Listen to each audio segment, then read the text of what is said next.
Welcome to Go Beyond Busy, the Small Business Growth Podcast. Today, Christine is joined by Monique Bradley, a communication coach and keynote speaker who helps people build confidence, speak with clarity, and show up authentically, whether that's on stage, on video, or in everyday business conversations. In this episode, they talk about backing yourself, finding your true strengths, and why communication skills matter far more than most business owners realize. Hello, I'm Christine from Go Beyond Busy. I'm here today with the lovely Monique Bradley, who is in Auckland in New Zealand. And you are in Auckland, aren't you? Yes? I am. I sure am. Love Auckland. Very sunny here. Good. I was just thinking you might be one of those places just outside Auckland that doesn't like to be called Auckland, but no, you're in Auckland. Oh, no. I'm definitely in Auckland, right on the city fringe, but I am a Wellingtonian at heart. Ah, very good. Today, I'm going to have a wee chat with Monique, and I've got a question for you, Monique. What have you learned about running a business that you wish you'd known earlier? To back yourself. So I know that sounds really short, but there have been so many times in my life where I think I'm on that right track, and then I've questioned my confidence or my ability, my competency, or another sparkly thing has turned up in my peripheral and gone, maybe you should be doing this. But I've always come back to the one true course of work that I do now. And I wish I had have known that 25 years ago when I was starting my entrepreneurial journey. How do you know which is your one true course? Because the sparkly thing might be the one true thing. A very, very good point. For me, it's been about lots of failures and learning from failure. There's that term fail forward fast, which isn't about just doing another amazing thing and then going, it's actually about having the courage to go, you know what, that doesn't serve me. It isn't in alignment. It might be an area of competency, but it's not my area of true genius. And so for me, this concept of backing yourself, which is actually what I talk about as a keynote speaker as well, is really about going, no, you know what? I know who I am. I know who I serve. And while I can do lots of things, it's about, like they say, stick to your knitting, because that's actually where flow happens. I believe flow happens, and where you appear your sparkliest, brightest, best self. And that's what really people want to buy. They don't want something that you can do because, I suppose I better do it. People don't align with that. They don't resonate with that energy. What they want is somebody who goes, yeah, I can do this and I can get this sorted for you. And here's how I'm going to help you. They want that level of excitement and authenticity. So backing yourself and staying on track with what your passion and your purpose and your mission and your vision really is. Who can you get to help you with that sort of thing? You can listen to friends and things like that, but every friend and every mentor and everybody else has got their own agenda. So how do you know who will actually help you with it? It's such a good question. I have, over the years, realized that I'm an experiential learner. So I have people that I know who tell me that they learn best through watching the mistakes of others. It turns out, I'm not that person. I have lots of people in my life who have told me that they learn by reading and they learn by, lots of different things. I'm definitely experiential in the fact that I am a very much, I'm just going to try it and see what happens kind of person. So rather than, and probably much to my detriment, rather than listening to lots of other people, I've learned to listen to myself. And so now, even in the work that I do, so keynote speaking and also coaching, in the coaching space and in the work that I do, it's very much about reminding people of how to trust their inner authority and what that looks like, and when it goes off track, and moving people from being, I guess, a supporting character in their life into being the central character of their life. I come from theatre, so I think in theatrical terms. And so I'm thinking, how do we show up authentically? Because that's a lot of what I speak on. How do we speak authentically? How do we communicate authentically? All of that sort of stuff. And if we're not in alignment with ourselves, I know I'm going off track, but I'm coming back on track. If we're not in alignment with ourselves, then the output or the way that we communicate doesn't come across as congruent, as an example. So learning to trust yourself and back yourself, I think, are the keys to success. How did you find out what your area of genius was? Were you a precocious child?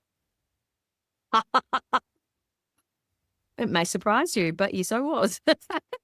Doesn't surprise me at all, Monique. Well, actually, let me give you the truth. I was definitely born with a million words inside my body. I have learnt as an adult that some may call that ADHD. I call it neurofabulousness. And I see that part of my personality as such a gift. So yes, a lot of words, but like a lot of kids, unfortunately, I was quite badly bullied. And so that really affected my confidence. So my parents, who met in performing arts, they decided, well, what are we going to do? How are we going to channel all these millions of words with this child who was a little bit scared to sort of put themselves out there? So they literally got me into speech and drama when I was 8 years old. And that started me getting into competitive speaking and acting. So it started with elocution lessons, and I learned to speak like the Queen. And then I ended up doing a lot of competitions and doing a lot of examinations through Trinity College of London and New Zealand Speech Board, which is what it was called at the time. Started training as an opera singer because, of course, when I was 11, I started tap dancing, I think when I was 10. So everything around that stuff was all incremental learning of skills to help me find my confidence. So in the work that I do, I teach that confidence is built through competence, and competence is built through repetition. And so whatever thing you do over and over again, when you become competent at it, it will build your confidence. So got into the work that I do that way and ended up, it became an obsession. So I did everything I could in school that wasn't classroom work. So every extracurricular activity in the arts that I could, because that's where my passion was, and then followed that into doing a degree in theatre and film, studying at TVNZ at their television training school, because I loved all areas of television and communication, and then worked in retail, because that's what you do when you're an actor in New Zealand, and learnt about communication for sales, which was really valuable. But the common thread through everything that I've done throughout my entire life, from being a child through to being a magician, through to running a performing arts school, building and running a performing arts school, through to working in TV shopping across New Zealand and Australia, through to running a digital agency with my partner Pete, through to now the work that I do, which is in communication, keynote speaking, communication coach, and also as a national trainer for BNI New Zealand. All of that stuff comes back to one thing. It's about the stories that we tell and the way that we communicate. And so that's really been my one true love my entire life. And there's that thing that they say, when you live your passion, or, you do a job you love, it, you'll never work a day in your life. I'm not going to lie, I get tired, but I operate in the workspace from a place of honor and gratitude, because I really do feel so blessed that I now am not in those realms of competency going, I suppose I should. I get to live a life that serves others, helps them find their confidence, and I get to use my gifts. So it's really about trusting yourself and backing yourself and having an honest conversation with yourself, having a meeting with yourself and going, that work that I'm doing, it's really me. And if it's not, what are you going to do about it? So I've been a serial reinventor my entire life, going, cool, is this working for me? If not, what's the next step? So yeah, that's kind of how I learn and how I've grown in my entrepreneurial journey, really. Tell me more about the coaching. Who do you coach and what sort of coaching do you do? Such a good question, Christine. You're asking me great questions. The coaching that I do, the core of it, people want to become better speakers. And that's one thing we know about BNI as well, is that people come into BNI for 3 reasons. One, they want to build their network, whatever that means to them, or do more networking. The second thing that they want is they want a referral pipeline, which, BNI is a referral networking organization. And the third thing they actually want is public speaking skills. So every week, through getting up and doing your 1-minute presentation, you inevitably become a more confident communicator. And so for years, I have taught public speaking technique. For a long time, I didn't want to.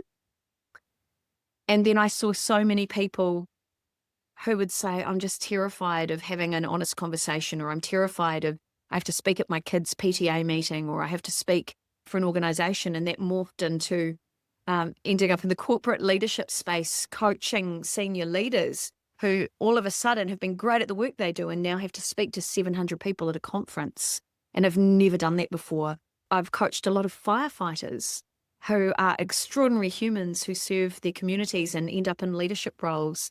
And they've been great at what they do, but again, have that struggle of addressing people.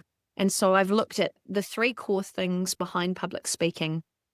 So one of them is obviously the confidence and the self-belief. So I've done a huge amount of research into the formation of self-belief and confidence. And then the other 2 things that support that are what we say and how to say it. So those 3 core things form the basis of all the coaching work that I do. So some people, I'll spend more time looking at the self-belief piece, and we look at the stories, because a belief is a story we tell ourselves over and over again. So we dive a bit more into that, and they actually find quite often that that becomes content that they talk about. So it's quite a cool narrative transformation process. And then some of those people who come to me for confidence coaching, they end up going down their own speaker journey as well. So that's been a beautiful journey to have. Some people are emerging speakers, some are experienced speakers, and they want to grow a speaking business. So I kind of coach right through that. Anything to do with communication. If there's a story to be told, I'm there for it.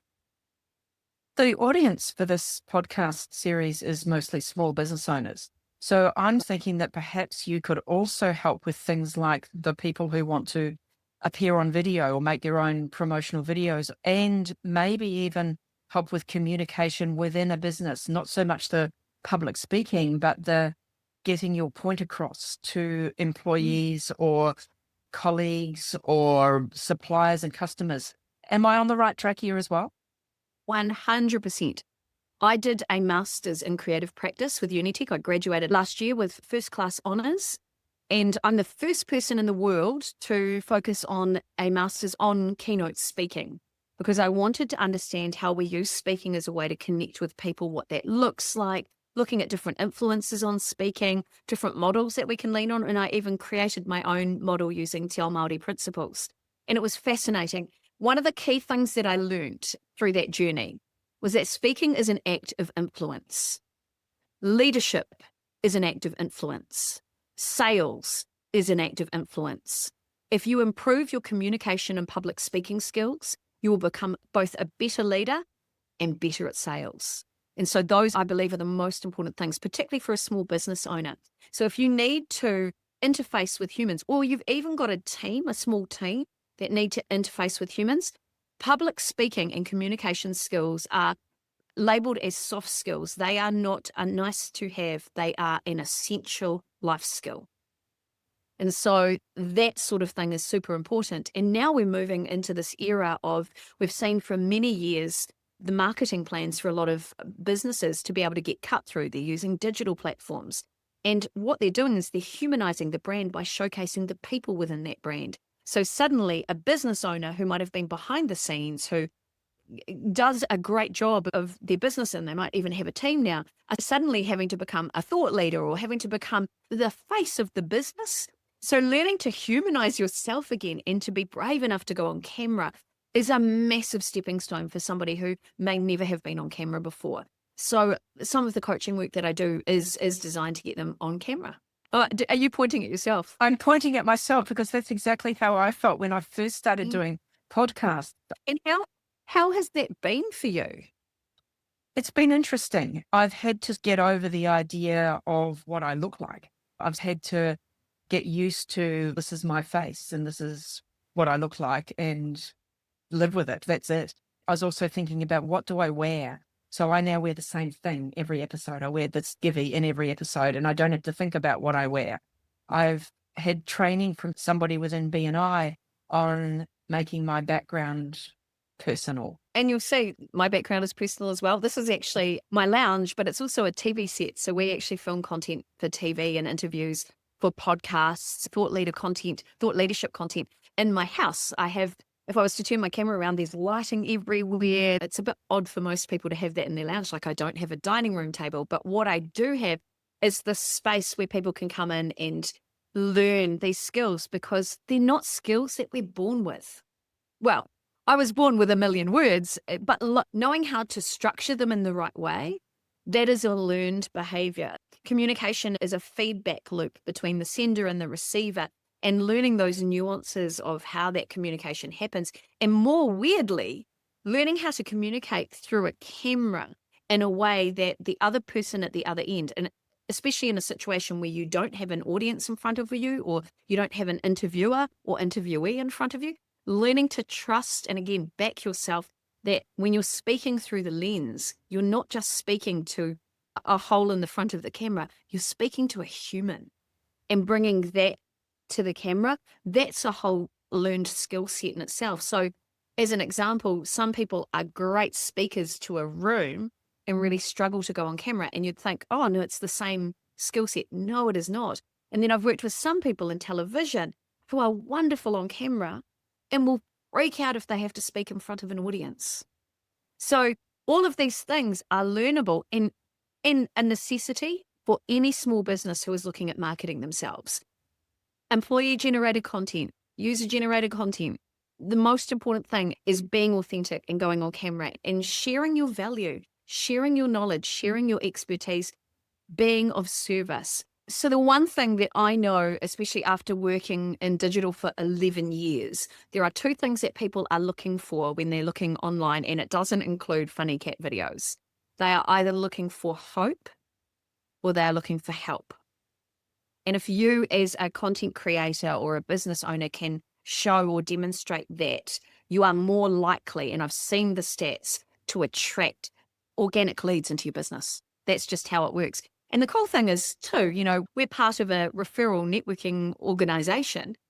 When you share a piece of content which is really helpful, and you might talk about that same point in your networking meeting, it is really easy then for your members to be able to share that content out to their networks too, if it's helpful for the people they're connected to.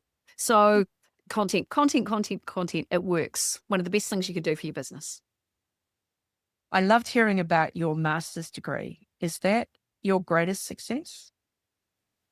Such a good question. There have been many incredible successes, and I believe that the key to building confidence is to celebrate the wins, because it reminds your brain you're on the right track and to keep moving forward. I built a performing arts school in 3 days, and I went from 10 students to 100 students in 2 school terms. So that was an incredible success about building community. When I had my digital agency, and after I finished my contract of working as a TV shopping presenter, my partner Pete built the studio that I'm sitting in today. And he built that for me because he said, you're really good at that.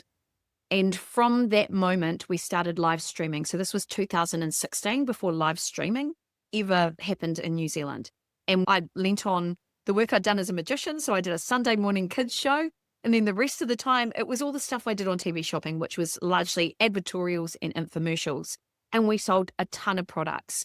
And that attracted some of the biggest clients that I've ever worked with, like Dilmah, DeLonghi, Kenwood, a bunch of really big organizations. Through that experience, I've reached 200 million people. So that's one of the biggest things that I've ever done. I sang for an event in Wellington. We had 40,000 people in the audience. That's another big thing. But the biggest thing of all, and I guess it comes from these extraordinary things that I've done within my life, is when I go to an event and somebody can address me by name, go, Monique, thank you for the content that you share. Thank you for the advice that you share, because I now feel more confident to be myself. That, out of all of these things, these extraordinary things, and I've done a ton, but that feeling for people to have confidence in themselves, I think, is by far my biggest achievement. Thank you very much, Monique Bradley. It's been lovely talking with you. I'm Christine from Go Beyond Busy. I'll be putting Monique's contact details under this video. And if you want to contact me and to have a free business strategy session, I'm happy for you to reach out. Thank you, Monique. Thank you. If you'd like to take the next step, head over to gobeyondbusy.com. There you can book a free business strategy session with Christine, or find Monique's contact details and connect with her directly.